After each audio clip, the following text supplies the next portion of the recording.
Cool, cool. Wait, that's probably you hitting me up. Yeah, so it's been a minute. Yeah, man. Like we've been working, you know what I'm saying, working during this pandemic. You know what I mean? You know what I mean? We never like put our foot off the gas, although we've been working strategically behind the scenes with a lot of projects. Yeah. And we had a lot of discussions that we were like, shit, these will make incredible episodes. So I'm like, do not hit me up unless you send that Zoom link and we start recording. That's And real. you reminded me about that this morning because we were about to go on another long ass rant. Yeah, yeah, yeah. Um, so I guess to kind of like, you know, update the listeners, those who may be listening. Um, there's been a lot of changes, obviously, with the coronavirus quarantine. Then we had the phases of opening back up, and then in that process, Caesar decided he's gonna move across the country to Arizona. So we dealing with, Yeah, I guess at this point we can say we going national. So yeah, Caesar across to Arizona, I'm still in Boston, and now we're trying to figure out. And not really trying. I feel like you do or do not. There is no try. But in this yeah, case, it's really a matter of us really hitting the reset button and adjusting to the new normal. yeah. That's kind of the term that I've been kind of riding with. It's like, okay, what does the new normal look like? And what does the new life look like as we enter into this new decade? Because I feel like the irony is we're in 2020, right? What's the new decade? What's the new decade look like? What's the new normal? What are our projections? What we're trying to head? What we're trying to become? All that good stuff. So at this point, um, me and Caesar been having a lot of conversations about what is that we could do to expand our impact on the industry when it comes to marketing and branding and business development, while also figuring out how we can better support people. The rant that Caesar's referring to is the conversation of, okay, understanding the difference between our different segments of our listeners or different segments of our market, who could potentially be our clients, because we are in the process of figuring out how we can better support people directly, for the entrepreneurs and the entrepreneurs who have money.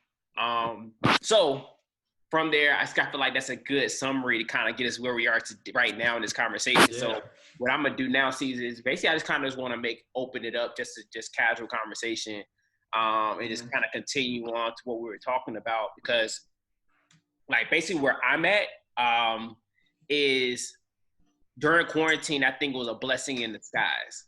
And I say a blessing in disguise because it really forced the whole entire world to slow down and stop, right? Yeah. And in that process of stopping and slowing down, it really forced you to self-assess and, I guess, self-assess and understand what your priorities are, And I think, especially when it comes to the entrepreneur or the ambitious individual, like you're in this constant flux of grind. Like you just constantly go, and you kind of get to the space where you sometimes just forget to look over your shoulder, look to your right, look to your left, see who's around you and appreciate your surroundings. And I say for myself, that was the thing that was kind of like my epiphany moment in quarantine. It was like, yo, I'm being forced to sit and appreciate my friends, appreciate my family, appreciate the time to relax, appreciate downtime, those sorts of things. So now I never stopped. I'll be honest, I never really stopped. But it changed the environment which I was in, which made me forced to kind of look around and say, okay, who am I doing this for and why am I doing it? So now what I'm at is moving forward, where I feel like we just really have a lot to offer people, especially when you're looking at the climate of politics and all the stuff going on where things are being revealed, right? And one thing I'm realizing, especially when it comes to business, it's like there's no shortage of opportunity and there's no shortage of information. But the problem a lot of people are having is how to filter through the noise.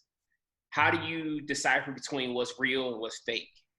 How do you decipher between what's a credible source and a non-credible source? How do I take all the information that I have and put into an organized sequence to take me from point A to point B? right? Mhm. And I feel like I've been studying this long enough. You've been studying this long enough. We've been trying stuff long enough to a point where we kind of understand like how to identify what's real and what's fake and what's good and what's not when it comes to business, entrepreneurship, marketing, branding, those sorts of things, and what's bullshit and what's real shit, right? Yeah. So I guess I'm the project that we're kind of in pursuit of right now is really putting that together, this comprehensive playbook that says, okay, if I'm trying to build a business and properly market myself and build my audience, what are the tangible, clear cut steps that I need to take to go from I'm just starting to fully functional business that has credibility in the marketplace? Yeah. And that's really the journey and the process that we're in right now. So what I've been doing, so for the listeners, what I've been doing, I've been throwing Caesar some worksheets and different brain dumps of information of like, okay, if I were to re-engineer and create a recipe for what process I go through mentally, how could I recreate that and help other people go through the same process that's like basically idiot proof, right? Like you couldn't F this up if you are a complete F up, right? Yeah. So now me and Caesar been kind of been going back and forth with it. But what I was where we left off in our conversation, Caesar, was I was about going this rant about like at the end of the day, what I really want to create for us is a business, right? Because at the end of the day, business is basic economics. Like we can voluntarily do stuff for people, which is what we've been doing through the podcast and all these freemium offers, and which we've been working on of how we can make it so that people have DIY products, things like that. But at the same time, like, listen, we have all the resources to help you do it for you. Yeah. And you broke this shit down so perfectly yesterday when you said it comes down to two types of people. Mm-hmm. Yo, do they have more time than money, or do they have more money than time? And I'm like, Mm-hmm. well, this particular person has more time than money. So Yeah. we're like, okay, cool. So you know exactly when the kind of conversation we need to have. It's And not for like first and foremost, oh, I'm like, can you like sort of lower the audio? Am I like, all right? Yeah. So first and foremost, like, let's be real. Majority of people got more time than money right now. It's only like a select few. Like I would say 10%, even 1% have more money than time. That's why they have their money working for them time and time again. And when their money is working for them, they're hiring people, creating jobs, right? And there are people who have more time than money, and they need to create jobs for themselves. There's a lot of research, theorizing, analysis paralysis, whereas you have to literally do the work.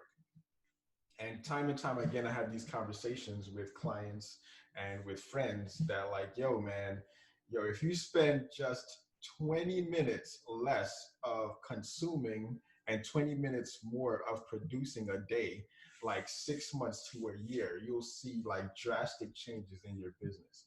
Like the scale, like the compound effect and momentum is a real thing, and you will just like look at your results year after year. If you're getting the same results, you have to do something different. And that something different is taking action. Like if there is one thing that a viewer and a listener can take away from this conversation is action produces clarity. If you're unclear of what to do, take action. Now it's like, okay, C's, what is the action that I need to take? Like, please tell me. Like, it can be as minimal as basically this information that we're going to be speaking on, acting upon it.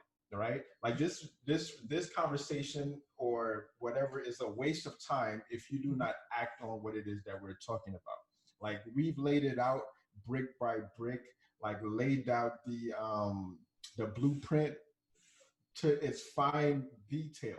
Now, I subscribe to the Japanese way of doing things, right? Whereas less is more. So I really, although we do try to get as much information to you guys as possible so that you can pretty much filter to it and act upon what you are most comfortable in acting on.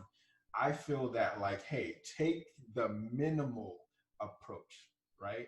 Take what it is, the first step. Step one is what? All right, let me do step one. And do not think or like process step two until you're finished with step one. Like until you like master the art of getting started. Like that's the that's pretty much it. Just master the art of getting started. Like start over and over. Even if you start 10 times, that's better than not starting at all, right? If you start once and it's wrong, start again. But just keep on taking steps, keep on taking action until you produce a result. For every action that you take is a seed of result that is going to be produced later on. If you take no action, there's nothing to be nurtured. There's nothing to grow like 6 months, 9 months down the road. The action that you take right now is going to produce you results 9 months from now. So if you delay the inevitable, you're just delaying your results. You know what I'm saying? And And that's that real. is, And yeah, that's real. Like I tell, when they say the best time to start was always yesterday, but yep, the second best time to start is right now. yeah. So it's Like just there was like, a quote. There was a quote like, "When was the best time to plant a tree? 20 years ago." yep, And when's the best time to plant a tree? Now.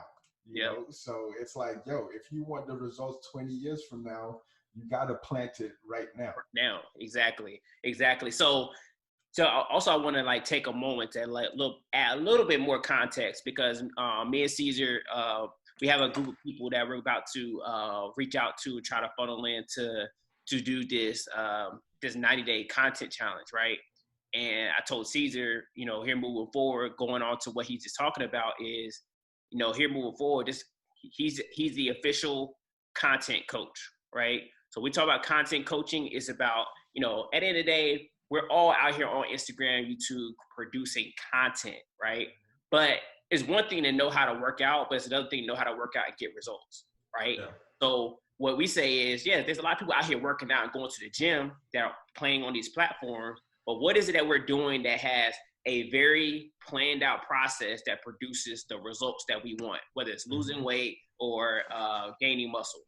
In Yeah. the case of content, we're saying, okay, you're producing content. What are we doing to grow our audience, right?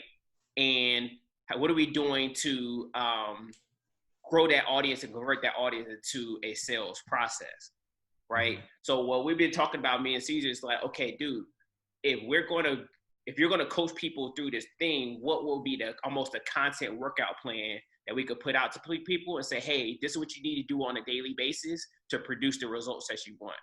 And it really just comes down to certain things like SEO, search engine optimization, or even optimizing your social media platforms for searchability. Mm-hmm. And also reverse engineering what it is that what it is that your audience ultimately desires. Yeah. And I think that's a step that a lot of people, even from our perspective, when it comes to branding, that a lot of people skip is that they skip the process of really, really honing in and understanding the target audience, likes, dislikes, fears, desires, biggest challenges, what keeps them up at night, what do they do on a daily basis, all those sorts of things, because all that really does is makes things easier on the back end, meaning you already know what content you need to produce because the audience has already told you Yeah. what they want to know, right? Yeah. So I think that, and we had a client recently, and one of the things that like kind of frustrated me about that client was, oftentimes we fall into the trap of producing what we want, Mm-hmm. or creating businesses around what we want rather than creating a business around what the market wants. Like I was reading a book recently, and the quote that I really loved was like, the market is always right. Like you can't, like in the day, the market's always right. So if you talk to the market and do things to learn about the market and analyze it and learn about it, it's going to tell you exactly what to produce. Yeah. And a lot of times, especially when entrepreneurs, they do the opposite. They think about, oh, I had this brilliant idea. I'm going to push it and I'm going to force it upon the marketplace. And the marketplace wasn't even really asking for it. Yeah. Yes, it's possible because sometimes people don't know what they want until they see it. But you just got to know that the barrier of entry is a lot higher. Yeah. Right. So at the end of the day, when it comes to producing, you really want to do a lot of customer and client surveys. Do your research and look up different forums that people are on to gather what the probe is as far as what people are thinking about, asking about, trying to learn about, right? So with that, it's like, okay, and it's kind of funny because I know a lot of people who are listening probably fall into this, especially if they're like entrepreneurs and have been doing that at this a while, is they're looking for the silver bullet. They're looking for this magical solution that's going to make their life better and make things easier. So they start buying shit, right? Yeah. Like this is consumer cycle. Like I'm gonna buy this because it's gonna make this easier. Then I'm gonna go buy that and make that easier. Then I'm gonna buy that to make that easier. And what's happening is that a lot of these companies and people who are selling stuff within the entrepreneurial marketing space is that they're capitalizing on your laziness. Exactly. You know, so exactly. by capitalizing on your laziness, everybody's looking for an easier way. But the thing that we're realizing within the content marketing space and the really the entrepreneurial journey is that there is no shortcut. It's just a matter of putting in the work, understanding your market, and truly solving a problem. Yep. You know, and it's so funny is that this the path they go on. They start off super excited about an idea. They realize, oh, this is really hard. So they try to find an easier way. They start buying shit. They start going down this road. And the more they go down the road, the more in debt they get, right? Yeah. The more in debt they become, the more desperate they become. And then they get to a point at the end where I don't have anything else to lose. I mean, I don't have anything else to put into this. So the next shit has to work. So it's almost like going to the casino. It's like, all right, I'm put up $50. You lose it. All right, I'm put up 100, lose it. And then you put up 200. But you're putting it up hoping that you're going to be able to double down and make back what you lost and make a profit. So as you get to the cycle, the spread is getting worse and worse and worse. Next thing you know, you just drain your whole bank account. And that's essentially the same exact thing that a lot of entrepreneurs are doing, is that they're going down this cycle of, like, because their runway was already short, that their runway is getting shorter and shorter. And as their runway gets shorter, they get more and more desperate. And then that point where they start come to me, or even they go to you, or whoever, whatever business coaches that are out there, they go to them and they're like almost aggressive, like, this has to work. Yeah. And it's like, well, I mean, at the end of the day, I'm going to say the same thing that everyone else has been telling you. You just got to understand that, you know, had you just committed to the task and committed to your craft at the beginning to understand your market rather than chasing the magic pill, you would be way more, if you the latest funnel hack, the latest webinar, the latest whatever. The webinar is not the solution. It's not the solution. Technology is not the solution. Solution. How is this webinar, right, that has nothing to do with your market, is going to solve your market's problem? Like, ask yourself, before you spend X amount of dollars on it, it's like, what am I going to learn from this, right? That's going to solve my market's problem. Or, like, go a little bit deeper. How can I funnel my audience to this webinar and it's going to solve their problem? Like instead of you spending that money, have your audience pay that money for them to, like, get their problem solved. Now, if it cannot solve a immediate problem, so why do you need it? Why do you need this webinar? Why do you need to sit through like a weekend? Why do you need to sit through? So me, of course, I'm a personal trainer, right? Now, when I go to like those specialists, right? Like when I go into a seminar where it's teaching me corrective exercise, what is the immediate problem that this seminar is going to solve for my problem?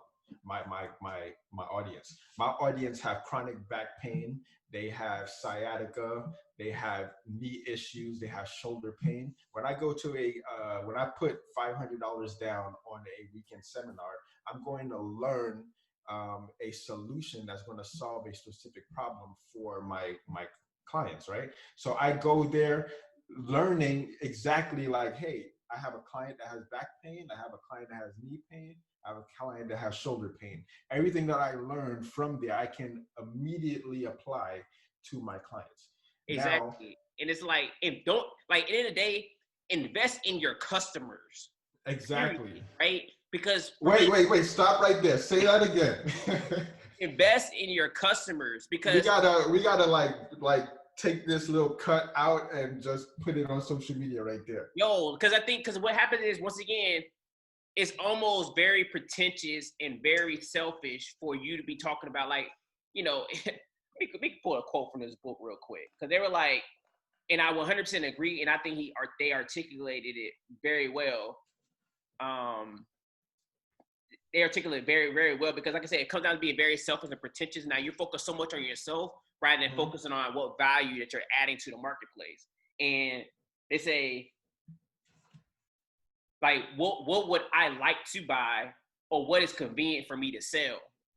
But I think that's the wrong question. It's not about what's convenient for you to sell. It's like, what is it that the market is really needs, and you have to ask yourself, are you willing to provide them with what they need? Yeah. And what they ultimately desire. At the end of the day, if you don't want to, cool, but just understand that that's what the market is asking for, and you're putting yourself in a position of like, hey, are you willing to humble yourself for sake of being of value? And the more value you become in the marketplace, the higher demand comes in, and and you're a limited supply because say you're with one person, that makes you more valuable. So to say, oh, I'm not going to do that because I want to live the life and the dream and, make money while sitting on the beach. Like that reality isn't real.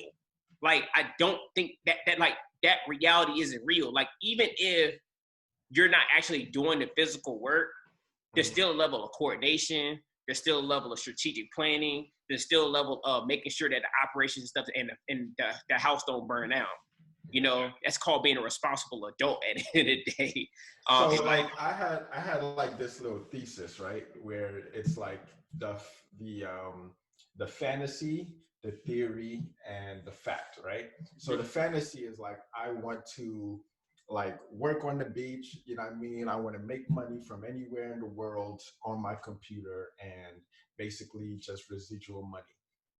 That is the fantasy that pretty much people want to live, right? So when you keep dreaming and you keep meditating on this fantasy, that is a seed that is like being in your mind constantly, right? And then the more you fantasize, the more that you create a clear and crystal fantasy, it is going to produce a theory, right? And the theory is basically going to be giving you the necessary actions that you need to produce the fact. Now, the theory is like, it's not a fact yet, right? You have to do the work. So the theory is where you have to take the action, right? And the action that you take is going to give birth to the fact, right? So now it's like, okay, I want to live this fantasy lifestyle. It's basically drawing these ideas into my sphere and my focus.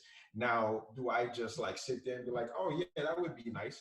No, I have to take action in order for it to produce the fact. Now, the action is like, okay, if I want to work from anywhere in the world, I need an internet business, or I need a business where I just create transactions through the internet where it doesn't landlock me, right?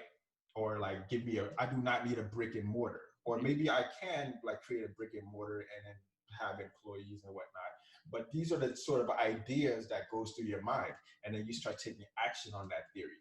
Now, so when scientists, right, how do they come up with solutions? They have to go through the theory and test the theory out. As you continually test the theory out through action, it produces the fact.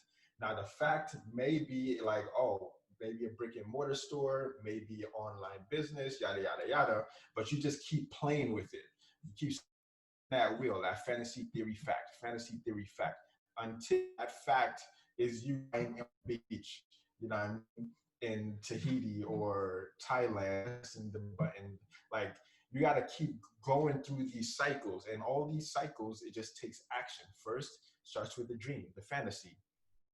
Like, where can you go to constantly nurture your dream? You need a quiet place, maybe ambient music, maybe just dark room, meditate, right? Keep playing with your fantasy. Like dream, where does this beach, like what does the beach look like? Is it white? You know what I mean? You just like draw a clear picture. Then it's going to produce a theory. Like, wait a minute, I saw this thing years ago, like making money online, or I met these two guys years ago. Like, maybe I just looked them up. And then you take action in that theory. That theory, you just like making stew, right? And then boom, the fact. The fact is, you don't stop until you get that fact, right? You just keep developing new theories until you get to that fact. Now, right now, we're playing in the theory stage, right? We're like, shit, we could probably get these clients to their end destination, but take these sets of actions, right? It's like the Wright Brothers, right? They were freaking bicycle engineers who turned into like building their planes. Like, how did they develop that? First, it started with an idea, right? Then they had to take that idea into the theory, start playing with it. Okay, maybe if we put the axle here, maybe if we spin the wheel here, just put a propeller there. Then they went out and tested it until the fact is there are planes flying in the sky right now, right? So what is, start with the fantasy, like what is the fantasy that you want to live, Mm-hmm. right? And then start playing with it until that fantasy produces the seed of a theory that you can act on, take immediate action on. And then when you take that immediate action, see what facts it produce. Now, maybe the facts might be like totally, left field, or lead you down a rabbit hole that you never expected, but at least fact that you can, and it's not like analysis paralysis. You know what Yeah, I'm saying? yeah. And I think when as you start to navigate the theory, you're gonna be confronted with reality. And I think that's the part where you're getting at as far as the facts. And it's just like that's what I'm saying. Like the more value you become, the more demand there is going to be for you. You know what I'm saying, or whatever it is mhm. that you're producing. And I think there's this false perception of that I can become more valuable and less needed. Like that's backwards. Because Yeah. if you're producing something that's needed, and I even had to face this reality as well. Like, Hmm. I went through a period of time where I had to reduce my client base because people started asking me for stuff and I was being high demand and where my phone was always ringing off the hook, right? But I was like, Hmm. yo, not the life that I want. Like, I don't like my phone ringing and Yeah. I'm being having. Like look at your highest profile individuals, like your LeBron James. Does LeBron James have a passive business? No, he's still playing basketball. He's still like pounding the ball on the court, shooting. He's in the playoffs right now. Is LeBron James above interviews and criticism and like being interviewed by the reporters? Like, he has an obligation to the NBA to report after every game Yep, or you get fined, right? It's yep. like there's no such thing as a passive business. You can have passive income like based on the action that you take today can pay you in the future, right? But you're still going to have to keep spinning that wheel, because once your passive income catches up to you stopping, your Mm-hmm. income stops. What you're doing is creating more time, right? Your money going to have to constantly work. Now, you're just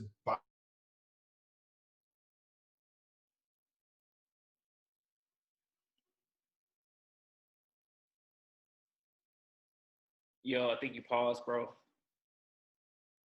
You have to be the designer, the content creator, the CEO, the CFO, right? You got to like all your books. But then as you like gain more income and more resources, you hire, create more jobs, which then will be able to eliminate all that time that you spent doing all those things yourself. You can allocate that time to your art, right? To your passions. And then that is going to be able to build, you know, even or produce even greater results for a vast amount of people. Now, the problem that you once spent all your time solving is now going to be able to solve at scale, because you have more people working on this engine to solve this problem at scale. And all you're doing is becoming a problem solver at scale. There's one individual that you need to start off with helping that problem, like that solve, like find your biggest problem.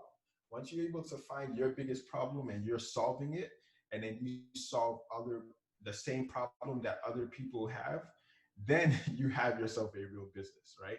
Yep. If you solved your biggest problem, right, over and over again, then you find somebody with that similar problem, and then you test that same solution out, and they solve that problem, and then you continually do it over and over again, and then you start seeing that scale, right? And then you scale that solution Yep. and pretty much wash, rinse, and repeat. And then you just get that machine well oiled.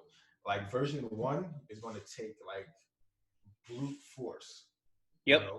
And we talking and to take it to that to take your point and run with taking your point and running with it is um really at the end of the day, that's how I process branding.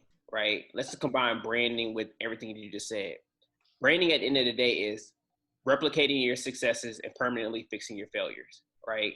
And in doing that, like you said, doing that at scale, right? So step one, you identified the problem. You identified the problem that the marketplace is having. Whoever your target market is, whoever your client avatar is, whatever, you've identified their problem. Now you say, okay, I know what their problem is, and I have the solution, right? So once you figured out that you have a solution, now their problem becomes your problem because you're just like, okay, well, how can I make this problem easier, more efficient, cheaper, whatever problem that you're trying to overcome, you're gonna figure that out, right? Yeah. So at that point, now you're saying, okay, step one within or phase one is which what people like talk about building a company and building a scalable business is that you yourself needs to understand the gears and levers of your business. So more than likely when you first start off, it's going to be you figuring it out and doing it yourself and getting your hands dirty to learn what works and what doesn't work. Now at that point, now we're talking, then we hit the scalability factor. How do I go to 10x this thing? How do I make it to the point where I got people working for me?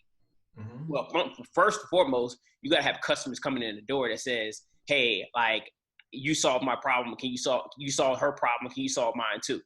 So now you're talking about how many people can you serve and what's your maximum capacity of business when it's saying, "Hey, my max capacity is 10 people, 20 people, 100 people, whatever that may be." Once you hit that capacity, then you know that money's coming in and flowing in for that business. But now you're saying, okay, in order for you to scale, you now need to know what your systems and processes are, right? Yeah. You got to understand what your recipe is. Once you understand what your recipe is, now what you essentially created is some sort, you're now able to identify what your assembly line is. What are the roles and responsibilities that are needed to achieve every step of this process? And is all this one person and can I deviate, delegate to different segments of that process to different people? Now you say, okay, well, cool. Well, all right, well, if I'm a baker, if we talk about a bake shop, all right, I was baking the bread, selling the bread, shopping for the bread. Shopping for the ingredients and, greeting the customers. Well, eventually you say, okay, well, I'm at max capacity. Well, maybe I can hire someone to do the shopping for me. Yep. Then you get to the point where you say, you know what, I'm going to hire someone to wait the tables. Then you get to the point where it's like, hey, all I'm going to do is bake. I have someone working the register. I have someone baking. I had someone working the register. I had someone doing the groceries. I had someone greeting people, and I'll just bake. And at that point, you have just well-oiled machine because you've already figured out what are the pieces to the puzzle to make this thing scalable and make this thing work. A quick homework assignment for people who haven't watched this movie. It's called The Founder. It's a story of McDonald's. Now, this is basically the journey, the entrepreneurial journey in a nutshell. I'm not going to play spoilers, but there was this one guy who was selling a product, right? That basically that can fit in this McDonald's operation. And he saw the systems of how McDonald's operated, and it was like, man, this is like brilliant. The brothers didn't want to scale, and he basically forced his way and scaled the business and basically put the McDonald's brothers out of business so that he can build this dominant McDonald's brand, right?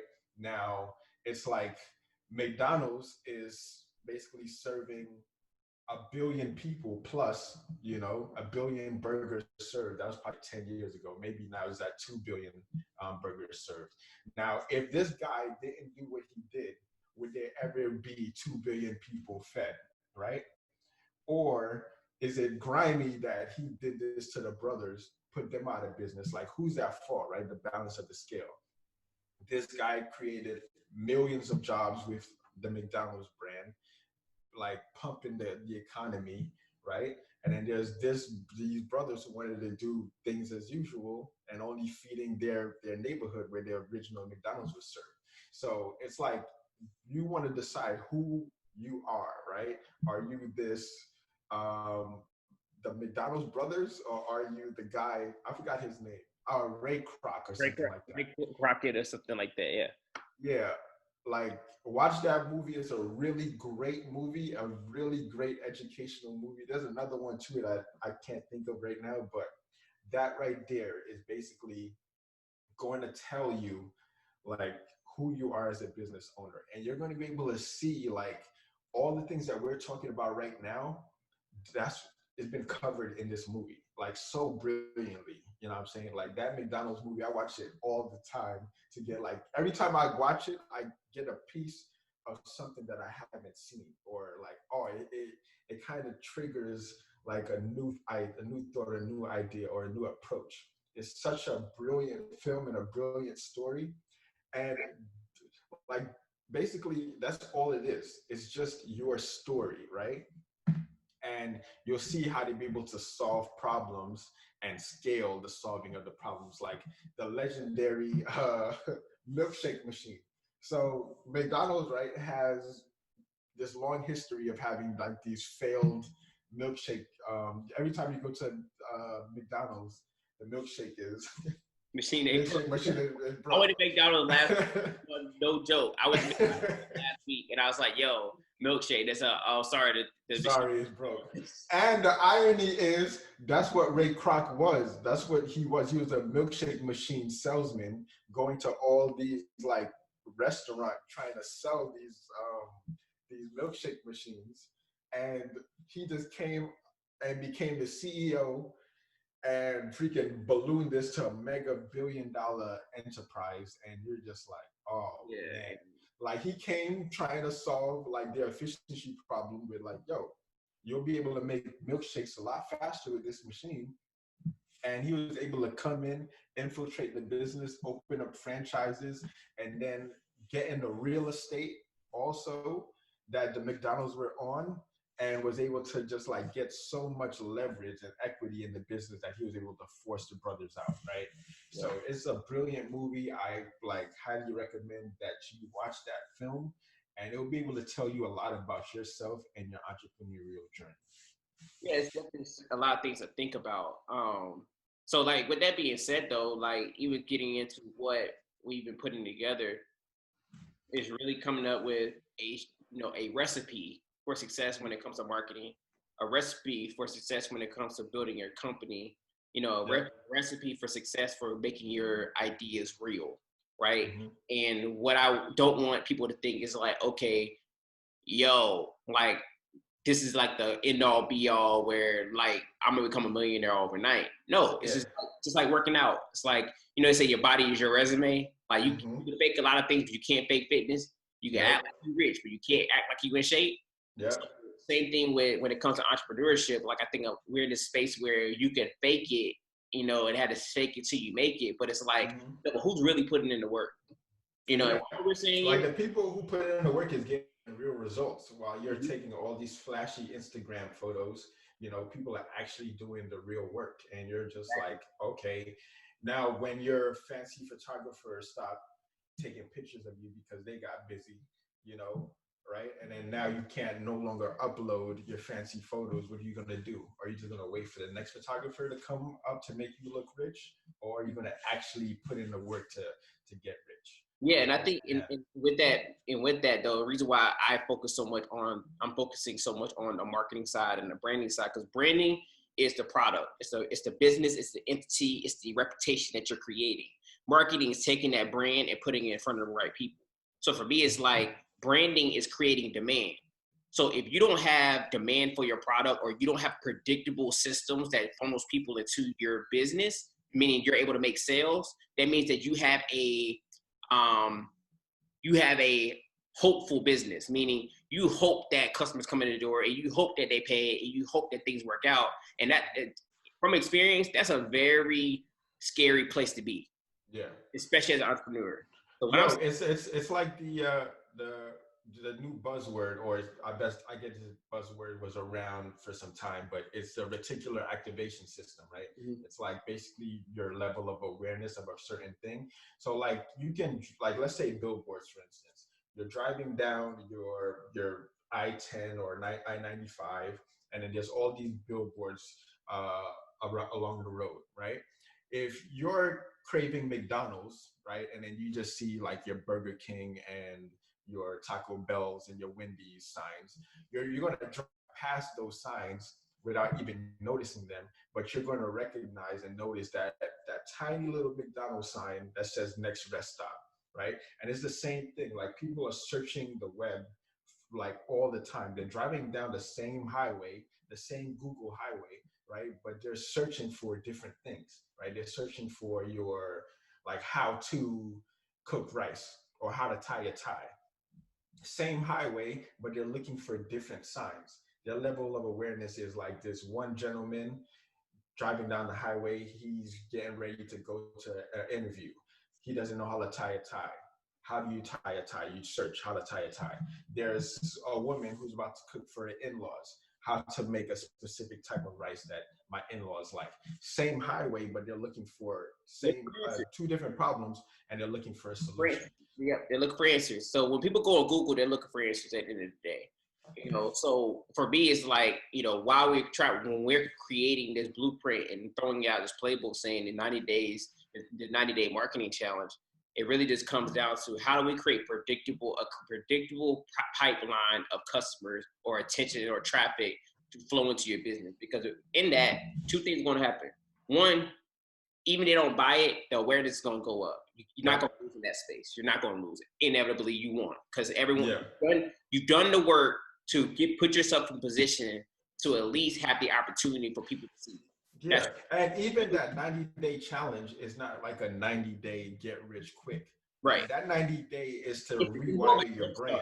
Yeah, it's to rewire your brain into becoming a producer instead of a consumer, right? Exactly. It's like, yo, I'm like been consuming all of this, and now it's like rewiring your brain like, shit, if I can do this in 90 days, right? What can I achieve in like another 90 days or like a year time? 120 months. So it's like rewiring your brain to do that and to get you into like getting those reps in.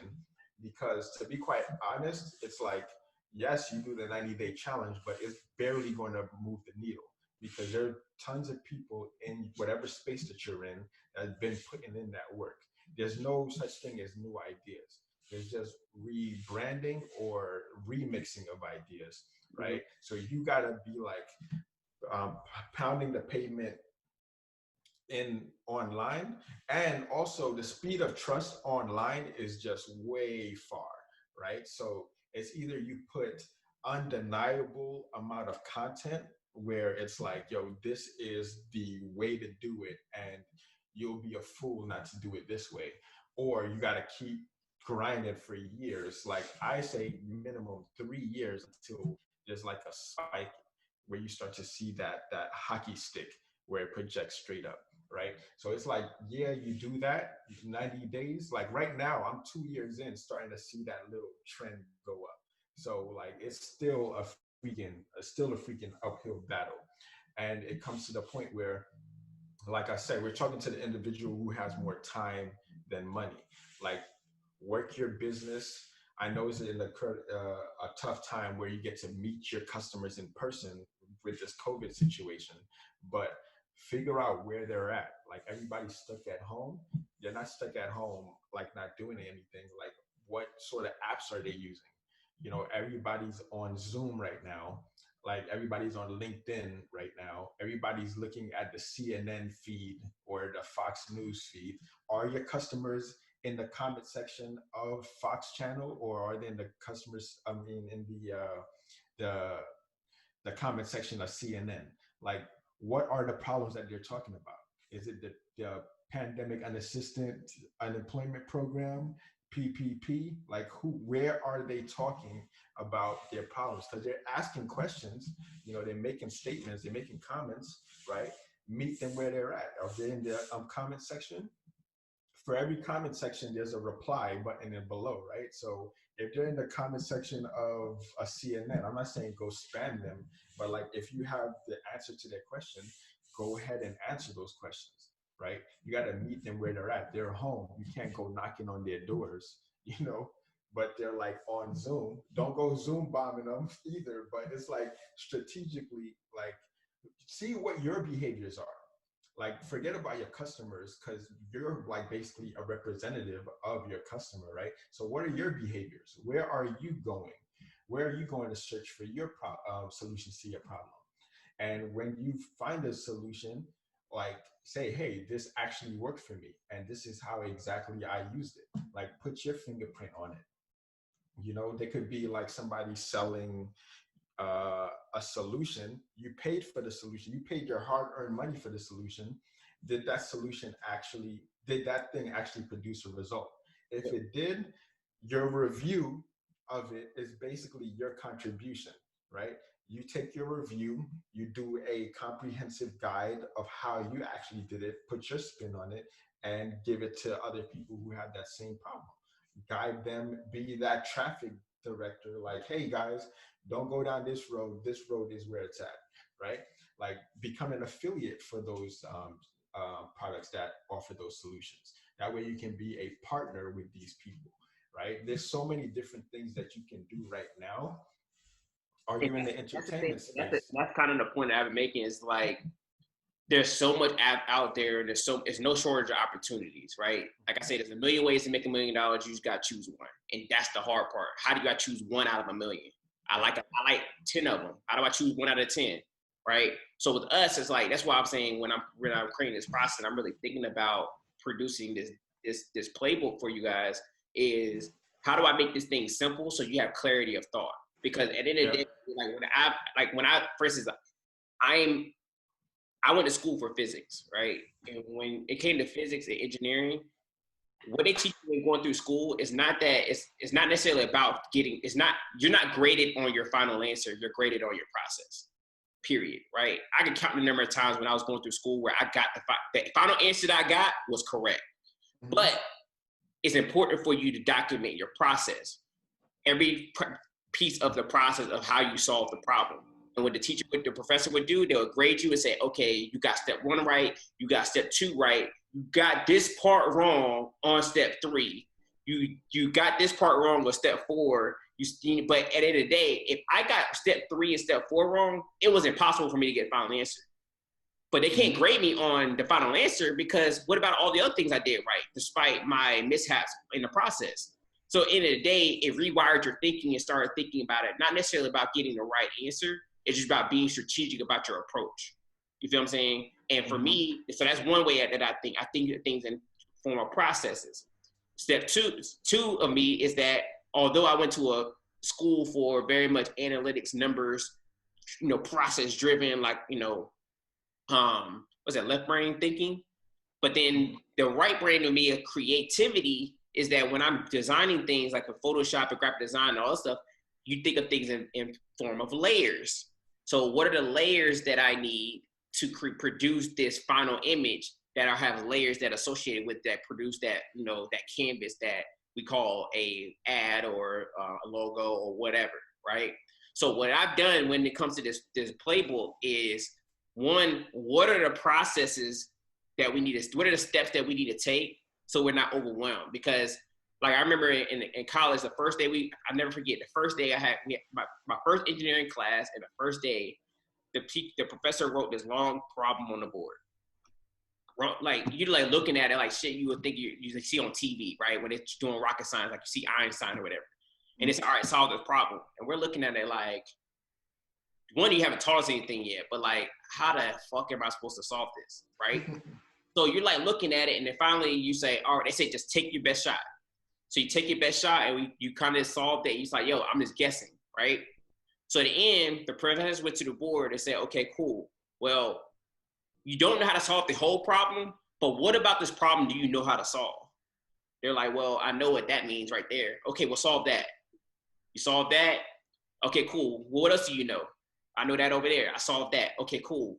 Based on what you see, do you feel like you see anywhere where you could substitute what you just solved and plug it into anything else in the beginning of the problem? They're like, yeah. All right, so plug and play. And then you start process of elimination of breaking this thing down to a final answer. And the lesson that he was breaking down is like, yo, you don't need to solve the whole problem. You only need to solve what you know, right? So start with what you know and what you understand, and what you know and understand will inform the things that you don't know.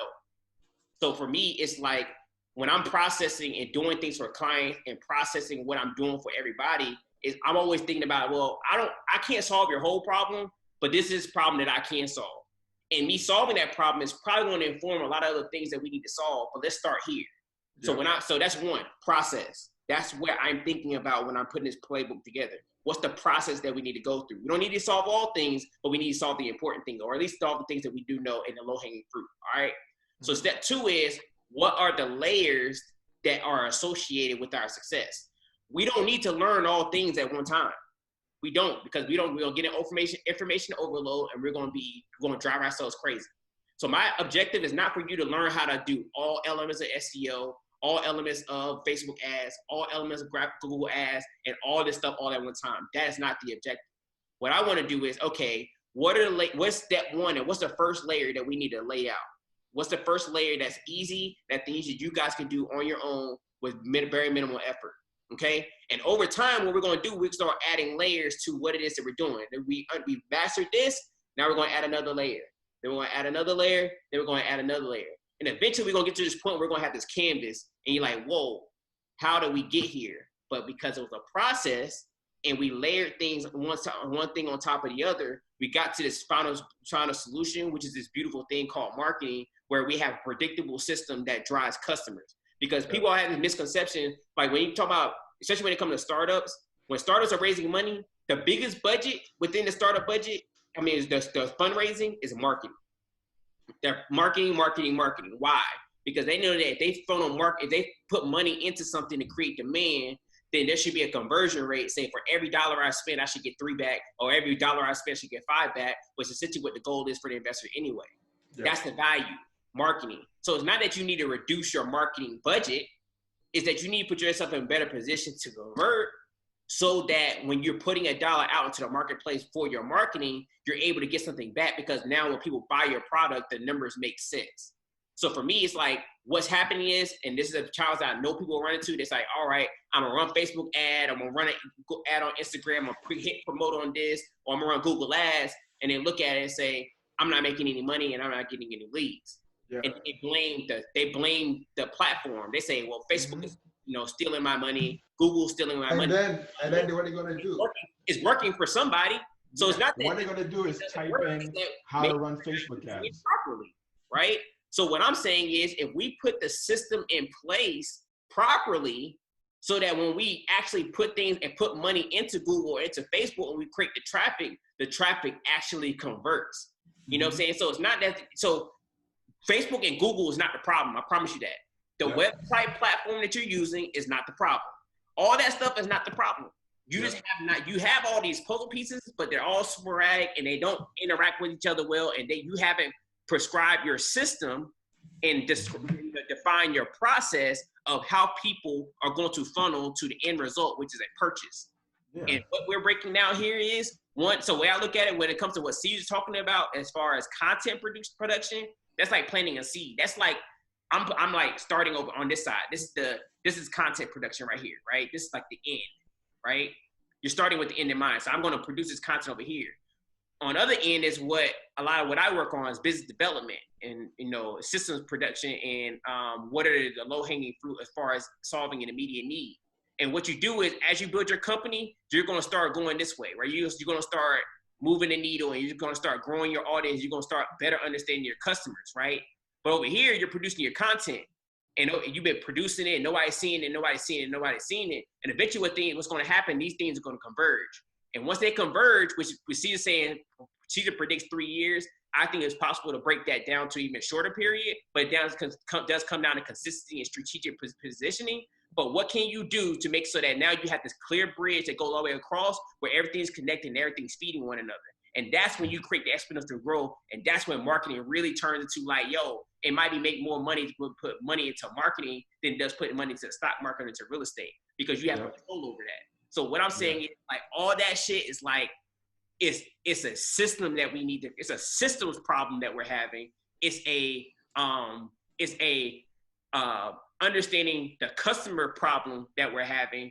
We're very selfish in the way we're approaching these things, thinking about what's in it for us and what we want to do and what's convenient, rather than obsessing of understanding the end user, obsessing over their problem. The crazy thing is, the path humbles you, right? You can start off with like, okay, what is it in for me? but you could probably get your little scam going where it's like, all right, I'm just going to like put this together and run ads and maybe Does not work that way. even.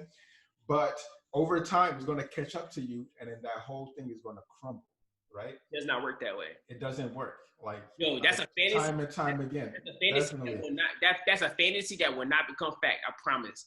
Yep. Gotta become. It's gonna humble you, and then you're gonna get to that point. You're gonna make that breakthrough. Like, shit, I gotta really be in love with my customer. Your customer has to be like your homie. Your best friend. That's gotta be your homie. You're like, yo, with anything y'all need, I got you. You gotta become customer obsessive. You gotta become customer obsessive. I'm gonna say it again. You gotta become customer obsessive. Your customer is basically allow you to market to them better. It's gonna allow you to better serve them. And at the end of the day, it's gonna allow you to be more valuable to the marketplace. Period. Your customer is basically you. You're like advertising and talking to you. Like, yes, you want to get rich quick.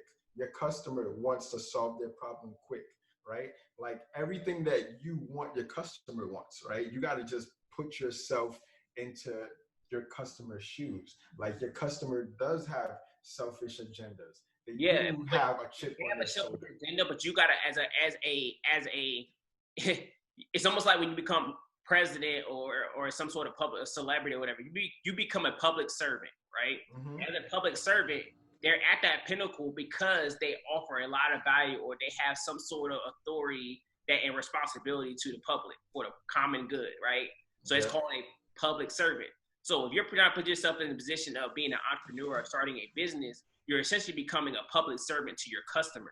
You know what I'm saying? And when you're becoming when you're becoming obsessive with the money aspect, you're focusing on the shadow rather than the object. Yep. The object is what you do. The object is what problem you're solving. The shadow is the money part of it. As a result of you doing this, the light shines on that, and as a result, you get money.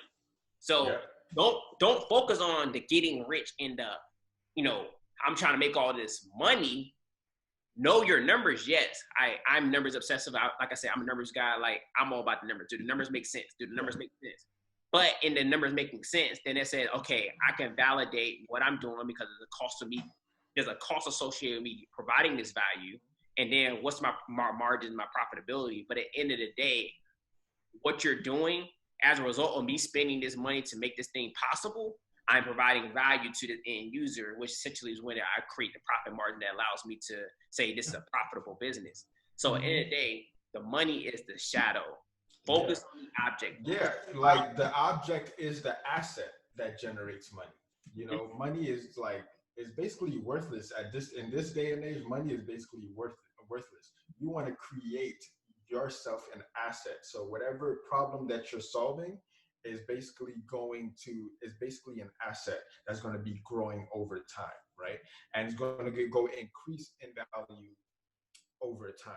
So it's not something that like money is basically replaces time and effort, right? You use money to either hire someone or buy an asset or a liability, so you want to use your sort of thing as like an ATM, right? You want to use your sort of business or solution as like a basic ATM that either grows in money, but you have to deposit value, right? You got to keep depositing value because if you build an asset or an ATM, right, that doesn't have any deposits in it, you can't withdraw anything. You can't withdraw any money. So the asset that you create, the solution, you got to constantly deposit value in, whether it's creating a simpler solution or creating more solutions to more complex issues or problems. Over time, you're going to have like, the more you deposit, the more you're going to be able to withdraw. Right, so you can't withdraw without depositing anything. So I'm a type person that's like I can show you better than I can tell you type person. And it's kind of where this 90-day challenge really comes into play. So what I'm going to do, Caesar, is like I said, I've already been throwing you some of the worksheets where like that. But at the end of the day, I think we have enough to get started, right? Yeah. So what I want to do is I have 5 projects. Right, I have 5 people. Some of them are clients, some are past clients, some are even like passion projects. Right, I'm gonna take these 5 projects and I'm gonna throw you a worksheet and we're gonna collaborate on it. And what we're going to do is we're going to produce a game plan. We're going to put this playbook to play, right? We're going to put together a game plan. We're going to do it, and then we're going to execute behind it. And we're going to say, next 90 days, these are the things, actions that we're going to take on a daily basis to make this shit happen. And we're just going to track our results. And over time, I feel like it'd be worth us documenting it. You know, maybe we can have a weekly call saying, hey, what we achieved in this past week, what do things look like, what are our challenges, what do we need to adjust, and really just put it in work, just prove it. Let's just prove our point. And I think by us doing it, the audience, the listeners, and people who are engaged with us will be able to say, okay, I see where they're going with that. Oh shit, this joint actually works, and this is something that I can implement to my business and what I do on a daily basis. You know, and ultimately the goal is, if you got more time than money, yo, I'm gonna give you a blueprint. I'll give you the workbook. You know, just send me an email, whatever. Opt in. We'll send you the workbook. You do it yourself. Now, if you say, yo, all this joint makes sense, I would love to do it, but I ain't got time, but I got the money, then hey, you know what? Hire us as your marketing team, and we'll handle all of it. You know, we have the resources to make all this happen. We have the intellect, we have the tools, we have the skills to produce the results. And at that point, it's like, yo, let's make it happen. So at the end of the day, everybody wins. You know, if you don't have the money, cool, do it yourself. If you do have the money, you like, hey, I'd rather Christian and Caesar and their team to put it together because I know that it's gonna be done right the first time, even better, right? But at the end of the day, that's what we're doing. We're always trying to do is provide value to the marketplace for those who are trying to build businesses. You know, I told Caesar he's the content coach. He's going to be the content coach. I said, we hop on the call. It's like, yo, I'm a personal trainer. I'm like, nope, you're a content coach, right? So in my case, I'm all about building businesses. That's what I'm all about. You know, I'm always known as the man behind the brand, and I think that branding and business is all one and the same. It's about how to create the systems to replicate the successes and permanently fix your failures. And at the end of the day, that's going to build your reputation for greatness. You know what I'm saying? I ain't saying greatness the whole time we had this conversation, but I just got to make it known that we're all in this greatness pursuit. You know, but the greatness pursuit as far as starts with introspection and understanding self, you know, and understanding where you're trying to get to. And if you feel like you know where you're trying to get to and you fantasize about it and you're ready to put this theory to work and create the reality that you deserve, yo, you know what to do. Let's make these things happen. You know, but I got to get out of here because I got some work to do. Me and Steve got some work to do. We're going to get started on this 90-day challenge. Next week, we'll kind of outline where we're at and where we're at in the process and what our game plan is for the next 3 months. And if you guys are interested, you know how to get in contact with us: Instagram, email, you know, text message. If you got my direct line, whatever. But what we're going to do is we're going to cut it out here. I just got to say congratulations. You've reached greatness. Over and out, baby. Peace. Yo.